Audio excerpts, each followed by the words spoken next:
Hi, I'm CJ and this is my RC channel.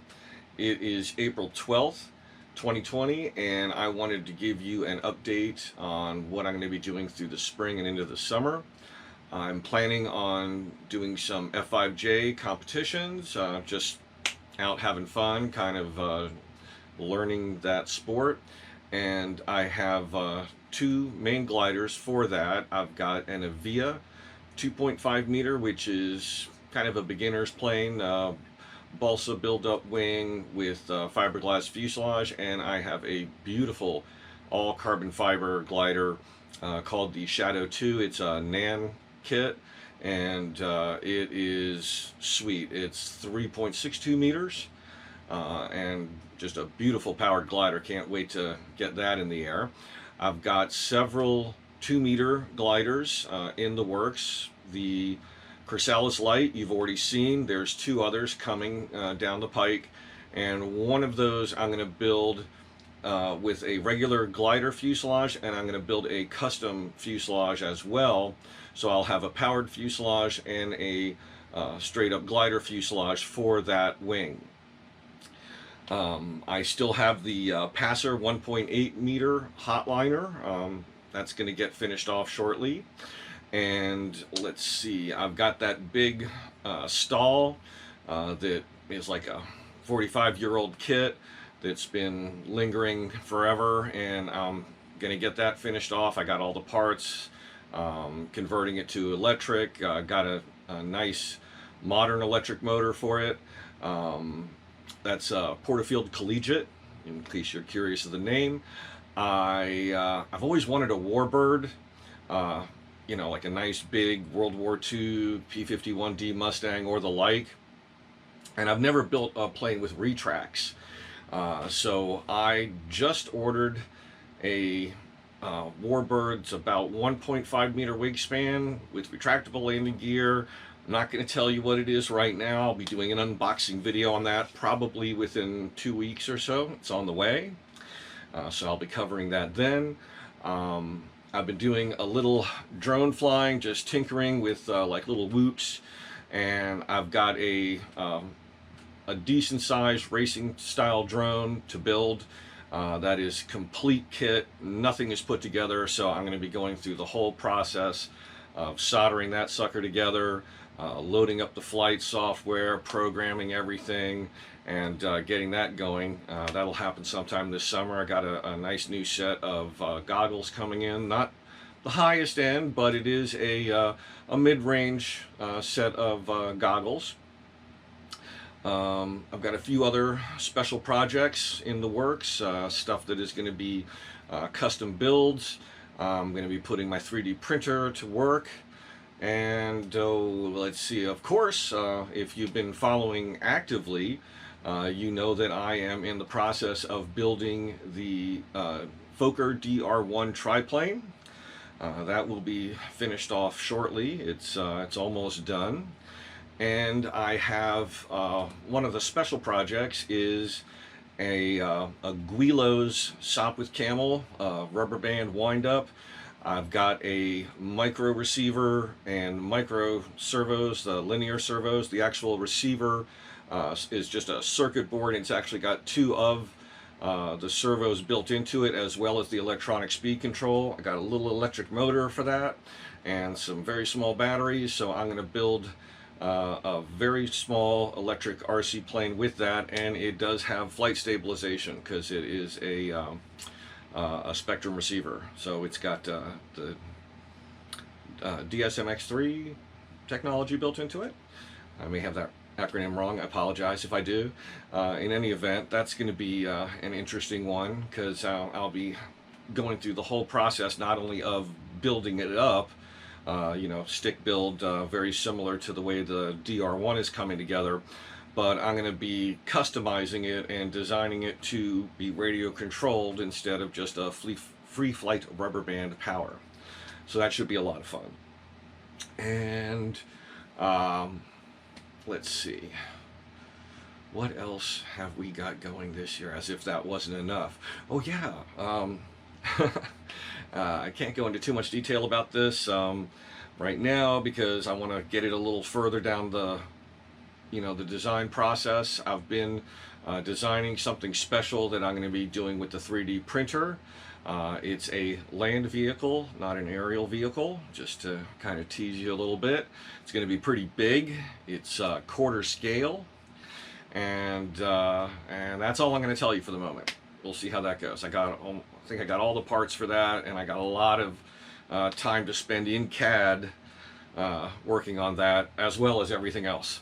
So it's going to be an exciting year. There's going to be a lot of cool projects coming. I'm going to be building very vigorously. I'm trying to, push out at least 3 videos a week, and it may be more than that. As fast as I'm building, I'm, cutting video and trying to push those videos out for you. So there's going to be a lot of content. So if you're home hiding from the COVID virus, I'll try to keep you as entertained as possible.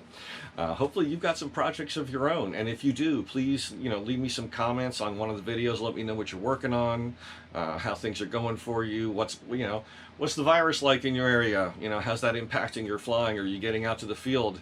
My primary field is closed because it's it's on the property of a state park, and so that's closed up. So I'm going to have to find some some pasture to fly out of. There's some guys who have a field out in the country that I go visit once in a while and fly, but that's a bit of a drive. So, but that may be my primary option, certainly for any type of motorized flight. And of course, I've got the Timber 1.2.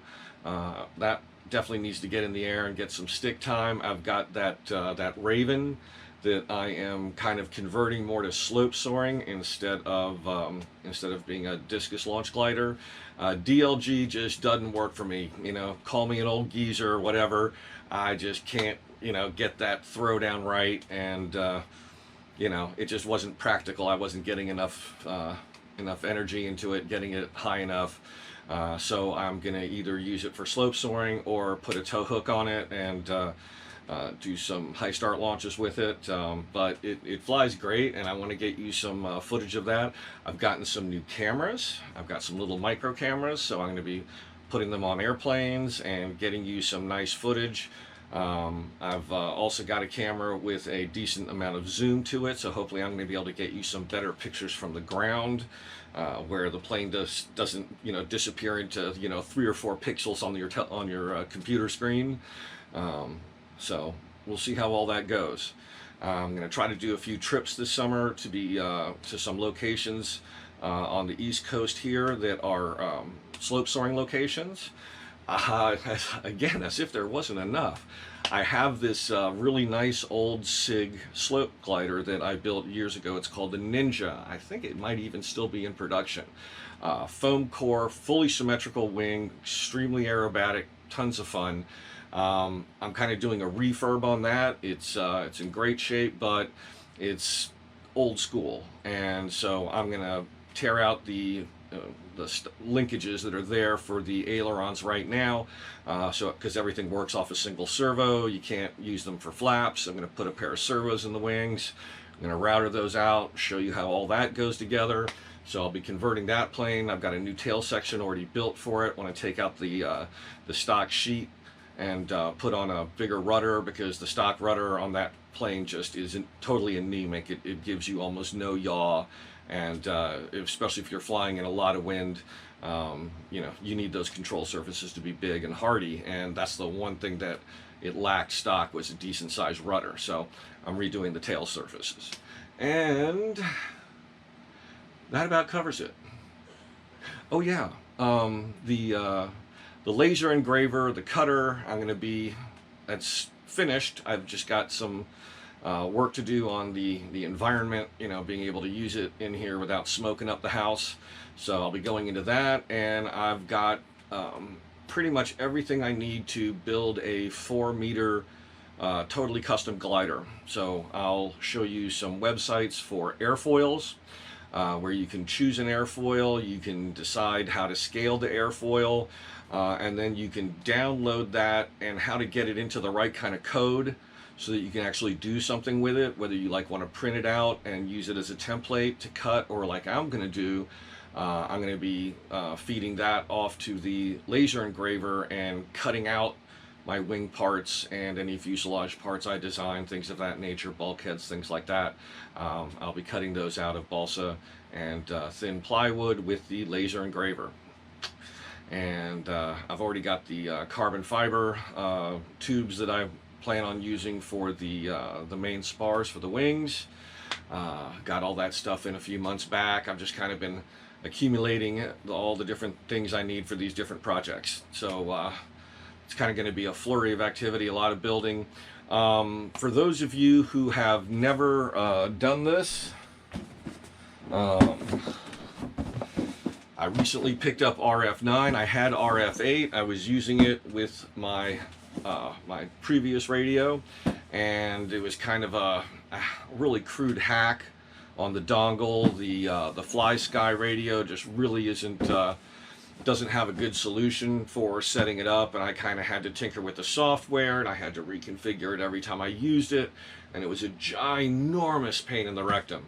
And so I finally just said, okay, you know, the new version's out, and I'm going to get it with the radio, and I love this thing. It is just so nice because it's almost identical in looks to my radio, the look and feel of the simulator radio that comes with this, that connects to your computer. On a nice big screen television, it is just a ton of fun. I love the way you can configure how much wind there is, and all the different planes it comes with. It's a great way to get some stick time when it's raining, when it's off season. Just kind of keep yourself fresh and have fun with it. And I haven't even scratched the surface of what these are capable of. I understand that you can like fly with other people now and things like that. So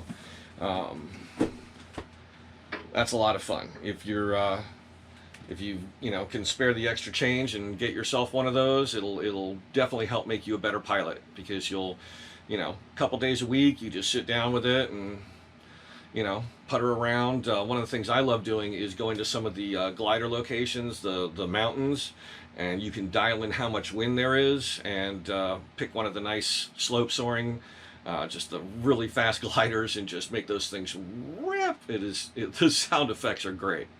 You will not regret the purchase, I promise you. In any event, I hope you enjoyed this video. Please keep watching. Please subscribe to my channel and click like. That really helps me. Leave comments, things like that. Share it with your friends. If you got buddies in RC, ask them to check out my channel. Send them a link. The more my videos get seen, the more my channel grows, the more subscribers, the more likely that down the road I can get a little monetization on this website, make a little bit of loose change off advertising and things like that, and help pay for some of all this stuff that I'm pretty much just doing out of my own pocket. And that would help. It would help dramatically, help me keep this content flowing to you guys. So if you like what you're seeing, if you're learning things, help me out. Appreciate it. Thanks again.